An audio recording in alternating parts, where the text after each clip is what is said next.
this next person. There's no name, but they're asking how you do the backdrops behind me.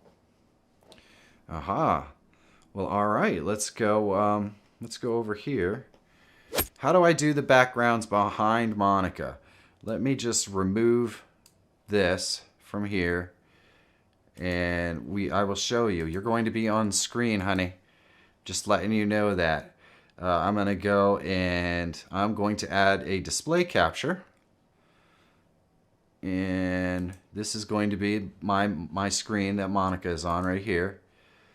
And then what I do is I right click on here and I go to filters and I click the plus button and I go and I get my chroma key, which, where is it here? Chroma key. There we go. And boom, that removes the background on Monica. And then I click the plus button and I'm going to go to media source and I am going to just click OK. We're going to browse and we're going to go into our stream here and we're going to go into the Monica cam and we're going to select one of our beloved backgrounds. We'll try this one right here. And I'm going to loop it and click OK. And I'm just going to move that down below her. And there we go. That is how we add Monica into the stream.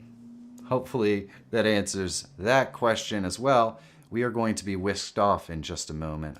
If you want to see the full video I referred to in this clip, there is a link in the description so you can check it out for yourself. And if you want to catch our live streams or see any of the hundreds of different videos I have over there to help make you a better live streamer, go ahead and check this channel out. My name is Michael Feyrer Jr. Thank you so much for watching. Have a great day. And I'll see you in the next one.